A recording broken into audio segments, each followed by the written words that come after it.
बिस्मिल्लाहिर्रहमानिर्रहीम अस्सलाम वालेकुम। आप यूट्यूब चैनल देख रहे हो, मेरा नाम है अब्दुल रहमान। नाज़रीन, आज 28 मार्च है। आज बड़े अहम केस की समाअत हुई पंजाब और केपी के इलेक्शन के हवाले से।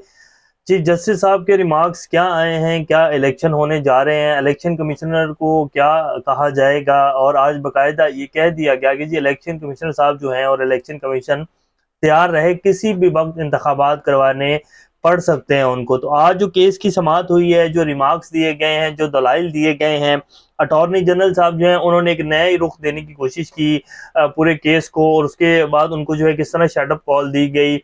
जैसे कि कल भी हमने आपके सामने रखा था कि अगर तो आइन की बहाली होगी और अगर मुल्क में जमहूरियत की बहाली होगी और पाकिस्तानी अवाम के लिए जो है उनके हक में फैसला किया जाएगा, तो फिर तो पाकिस्तान में इलेक्शन ही होंगे।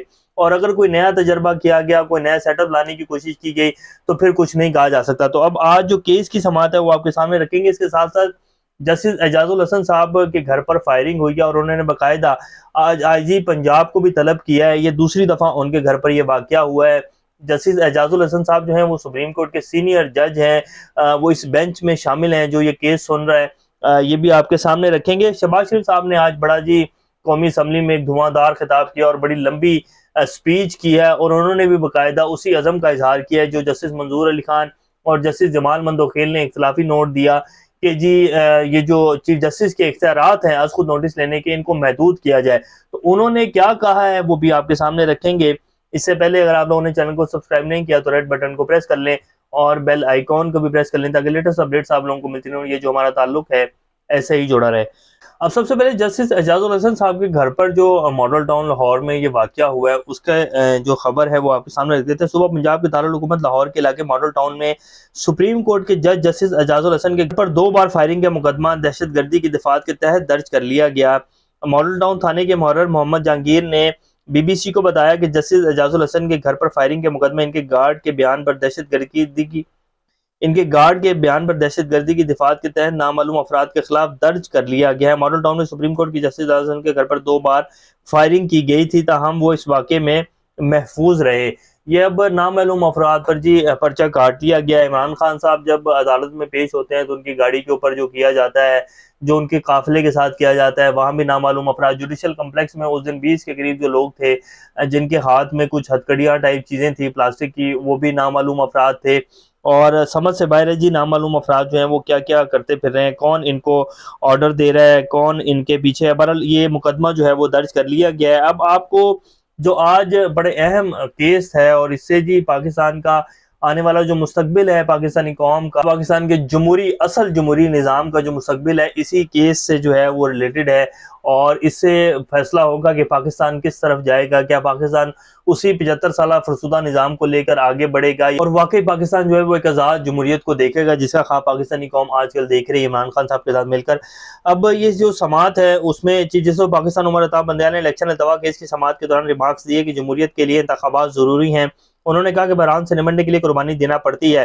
पंजाब और केपी के में इंतखाबात की तारीख से मुतल्लिक तहरीक इंसाफ की दरखास्त पर समाअत चीफ जस्टिस उमर अता बंदियाल की सरबराही में सुप्रीम कोर्ट के 5 रुकनी लार्जर बेंच ने, जिसमें नए अटॉर्नी जनरल मंसूर उस्मान अवान और सेनेटर फारूक नाइक अदालत में पेश हुए। चीफ जस्टिस ने कहा कि सियासी जमातों को फरीक बनाने के लिए एडिशनल अटॉर्नी जनरल ने नुकता उठाया था, जमहूरियत के लिए कानून की हुक्मरानी लाजमी है, कानून की हुक्मरानी के बगैर जमहूरियत नहीं चल सकती, सियासी दर्जा हरारत इतना ज्यादा हो गया तो मसाइल बढ़ेंगे। अटॉर्नी जनरल ने अदालत में कहा कि सुप्रीम कोर्ट के 2 जजेस ने पहले फैसला दिया। चीफ जस्टिस ने कहा कि इस वक्त सवाल फैसले का नहीं, इलेक्शन कमीशन के इख्तियारात का है। अटॉर्नी जनरल ने बताया कि फैसला अगर 3-4 का हुआ तो हुक्म का वजूद ही नहीं है जिसके खिलाफ वर्जी हुई है। हुक्म नहीं था तो सदर मुमलिकत तारीख भी नहीं दे सकते थे। अटॉर्नी जनरल ने कहा कि 1 मार्च के अदालती हुक्म को पहले तय कर लिया जाए। मौजूदा केस में इस्तदा ही फैसले पर अमल दरामद की है।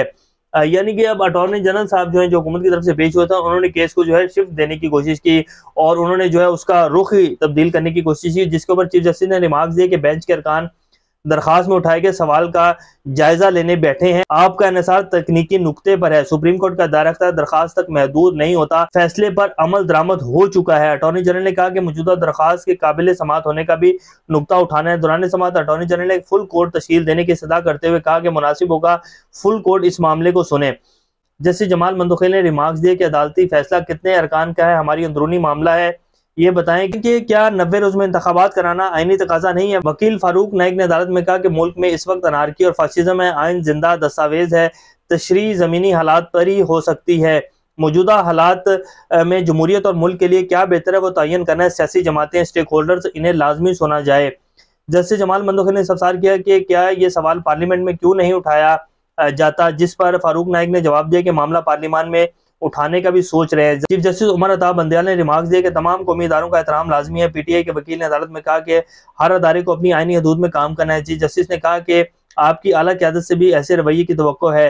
पहले तहरीक इंसाफ को करना होगी क्योंकि अदालत में वो आए हैं। चीफ जस्टिस ने रिमार्क्स दिए कि मुल्क में इस वक्त तशद्दुद और अदम बर्दाश्त है। माशी हालात देखें, आटे की लाइनें लगी हुई हैं। आपस में दस्तों गिरबान होने के बजाय इन लोगों का सोचें। पीटीआई के वकील अली जफर ने कहा कि इंतखाबात तखीर का शिकार हुए तो ये बहरान मजीद बढ़ेगा। जस्टिस अमीनुद्दीन खान ने दौरान समाअत रिमार्क दिए कि इलेक्शन शेड्यूल 90 दिन से कम किया जा सकता है। जस्टिस एजाजुल हसन ने कहा कि इलेक्शन कमीशन के पास 90 दिन के अंदर शेड्यूल एडजस्ट करने के इख्तियार है। इलेक्शन कमीशन बज़ाहिर 90 दिन से ताखीर नहीं कर सकता। जस्टिस जमाल मंदोखिल ने कहा कि 90 दिन अब भी गुजर गए हैं, आइन की हमारे मुल्क में कोई परवाह नहीं करता है। जस्टिस जमाल मंदोखिल ने कहा इलेक्शन तो हर सूरत होने हैं, लेकिन सवाल ये कि अब 90 दिन से ज्यादा तारीख कौन बढ़ाएगा। सवाल ये भी है कि क्या एक बंदे की ख्वाहिश पर असम्बलियां तहलील होनी चाहिए। पीटीआई के वकील अली जफर ने कहा कि वज़ीर-ए-आज़म और वज़ीर-ए-आला मुंतखब नुमाइंदे होते हैं। जस्टिस जमाल मंदोखिल ने कहा कि अगर वज़ीर-ए-आज़म की अपनी जमात अदम एतमाद लाना चाहे तो असम्बली टूट सकती है। वकील अली जफर ने कहा कि तहरीक अदम एतमाद आ जाए तो असम्बली तहलील नहीं हो सकती। जस्टिस जमाल मंदोखिल ने इस्तफसार किया कि क्या पार्लियामेंट को इस मामले को नहीं देखना चाहिए, जिस पर वकील ने कहा कि वज़ीर-ए-आज़म और वज़ीर-ए-आला के इख्तियार पर पार्लियामेंट बहस कर सकती है। एजाजुल हसन ने कहा कि सदर मुमलिकत की तारीख पर इलेक्शन कमीशन ने शेड्यूल जारी किया। सवाल यह है कि इलेक्शन कमीशन का इख्तियार है कि सदर मुमलिकत की तारीख को तब्दील कर दे। क्या इलेक्शन कमीशन 90 दिन से ज्यादा की ताखीर कर सकता है। सवाल यह है कि क्या इलेक्शन कमीशन ऐसा कर सकता है। वकील अली जफर ने कहा कि इलेक्शन कमीशन ने पंजाब की हद तक अदालती फैसले पर अमल किया। चीफ जस्टिस ने इस्तफसार किया कि इलेक्शन कमीशन के पास तारीख का तयन करने का इख्तियार, क्या इलेक्शन कमीशन सदर की तारीख को तब्दील कर सकता है। इलेक्शन कमीशन एक्ट का सेक्शन 58 इंतखाबात मनसूख करने की इजाजत नहीं देता। 2008 में इंतखाबात ताखीर का शिकार हुए थे।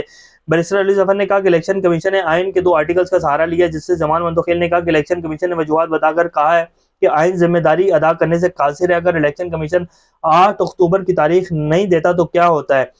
जस्टिस एजाजुल हसन ने कहा कि इलेक्शन कमीशन तारीख तब्दील करने के लिए सदर से रुजू कर सकता था। तमाम इंतजामी अदारे इलेक्शन कमीशन से ताउन के पाबंद हैं। वजूहात ठोस हों तो कमीशन से रुजू कर सकता है। वकील अली जफर ने कहा कि आर्टिकल 220 तमाम हुकूमती अदारों को कमीशन से ताउन का पाबंद करता है। इलेक्शन कमीशन ने सिर्फ अदारों से मौक़िफ़ लेकर फैसला लिख दिया। अदालत कमीशन से पूछ के आईनी इख्तियारात इस्तेमाल क्यों नहीं किया। इंतजामी अदारे ताउन ना करें तो आर्टिकल 5 इतलाक होगा। अदारा आईनी और शख्स कानून पर अमल दरामद करने का पाबंद है। जस्टिस जमाल मंदोखिल ने कहा कि इलेक्शन की तारीख पहले ही 90 दिन के बाद की थी। क्या 90 दिन के बाद की तारीख दुरुस्त थी। वकील अली जफर ने कहा कि अब भी अदालत हुक्म दे तो 90 दिन में इलेक्शन नहीं हो सकता। जस्टिस जमाल मंदोखिल ने कहा सदर ने भी इलेक्शन की तारीख 90 दिन के बाद की दी थी। आर्टिकल 254 का सहारा काम होने के बाद लिया जा सकता है, पहले नहीं। जस्टिस एजाजुल हसन ने कहा कि अमली तौर पर इलेक्शन 90 दिन में मुमकिन ना हो तो अदालत हुक्म दे सकती है। जस्टिस मुनीर अख्तर ने रिमार्क दिया कि अगर इंतखाबात मुमकिन नहीं थे तो इलेक्शन कमीशन को अदालत से रुजू करना चाहिए था। एक असम्बली के शेड्यूल के दौरान दूसरी असम्बली तहलील हो जाए तो एक ही दिन इंतखाबात के लिए रुजू किया जा सकता है। इलेक्शन कमीशन आज खुद ऐसा हुक्म जारी नहीं कर सकता। इलेक्शन कमीशन 6 माह इलेक्शन आगे कर सकता है तो 2 साल भी कर सकेगा। जैसे जमाल मंदोखिल ने कहा कि इंतखाबात आगे कौन ले जा सकता है, यहाँ आइन खामोश है। क्या पार्लियामेंट को आइन में तरमीम नहीं करनी चाहिए। जस्टिस मुनीब अख्तर ने कहा कि पार्लियामेंट तरमीम कर ले तो ये सब अच्छा होगा। सवाल ये है कि तरमीम होने तक जो इंतखाबात होने हैं इनका क्या होगा। वकील अली जफर ने कहा कि जिस बुनियाद पर इलेक्शन मुलतवी हुए इस तरह तो कभी इलेक्शन नहीं हो सकते। जस्टिस मुनीब अख्तर ने कहा अगर फंड्स का मामला है तो निगरान हुकूमत फंड कैसे देगी। जस्टिस एजाजुल हसन ने कहा कि जो मसाइल आज हैं वो 8 अक्टूबर को कैसे नहीं होंगे। वकील अली जफर ने कहा इलेक्शन कमीशन ने कहा फंड्स फराहम नहीं किए गए।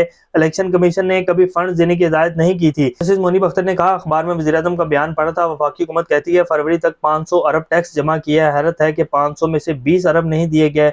वकील अली जफर ने कहा इलेक्शन कमीशन के हुक्मनामे के मुताबिक सेक्रेटरी खजाना ने कहा फंड देना मुश्किल होगा। वजारत खजाना ने मुश्किल कहा था, इनकार नहीं किया था। सेक्रेटरी खजाना ने तो कहा इलेक्शन के लिए फंड्स ना अभी हैं ना आगे होंगे। जस्टिस मुनीब अख्तर ने कहा इसका मतलब यह है कि इलेक्शन तो होंगे ही नहीं। हुकूमत का कोई सेक्रेटरी ऐसा बयान दे सकता है। टैक्स जमा होकर फेडरल कंसोलिडेटेड फंड्स में जाता है। वकील फारूक एच नाइक ने कहा कि फेडरल कंसोलिडेटेड फंड्स के अखराजात पार्लियामेंट की मंजूरी से खर्च होते हैं। जस्टिस मुनीब अख्तर ने कहा कि अगर असम्बली तहलील हो जाए तो क्या फंड्स जारी ही नहीं हो सकेंगे। जस्टिस पर फारूक एच नाइक ने कहा मौजूदा केस में कौमी असम्बली मौजूद है, नई असम्बली अखराजात की मंजूरी देती है। सेक्रेटरी खजाना के बयान का जवाब इलेक्शन कमीशन ही देगा। जस्टिस जमाल मंदोखिल ने कहा सेक्रेटरी खजाना मंजूर करदा बजट से हटकर फंड कैसे दे सकता है। वकील अली जफर ने कहा कि ये एक तकनीकी नुकता है कि पैसे कहां से आने हैं।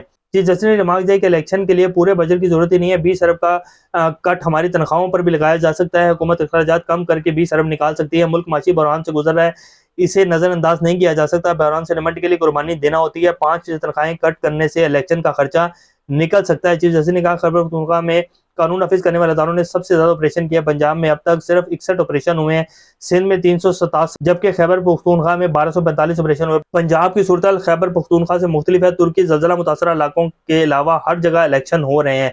तो ये जी तकरीबन जो है समात जी तो हमने आपके सामने रखी है सारी। ये जो मर्जी भी करने इलेक्शन की तरफ ही जा रहा है मुल्क, इसके अलावा कोई चारा नहीं है। यहाँ तक फंड्स की बात हुई कि जी लैपटॉप जो है वो बांटे जा सकते हैं, 500 अरब रुपए का टैक्स जमा किया जा सकता है, 20 अरब रुपए जो है वो नहीं दिए जा सकते। ऐसा नहीं हो सकता। जंग अजीम जो दोम हुई थी उसके बाद भी जो है वो इलेक्शन हुए थे, उसके दरमियान भी इलेक्शन हुए थे। तुर्की में इतना बड़ा जल्जला आया है, उसके अलावा जहाँ जल्जला नहीं आया वहाँ इलेक्शन हो रहे हैं। पंजाब और केपीके की सूरत हाल जो है वो बहुत डिफरेंट है।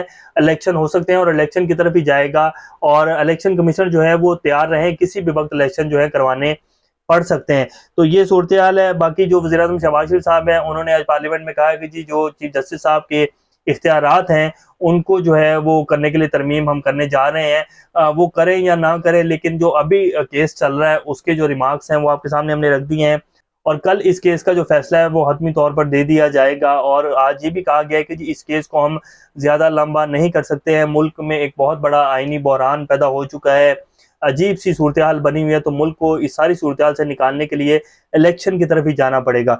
तो ये जी अभी तक के रिमार्क्स हैं और मुल्क इलेक्शन की तरफ ही जा रहा है। अभी तक के लिए इतने, अपना और चैनल का ख्याल रखिएगा। अल्लाह हाफिज़।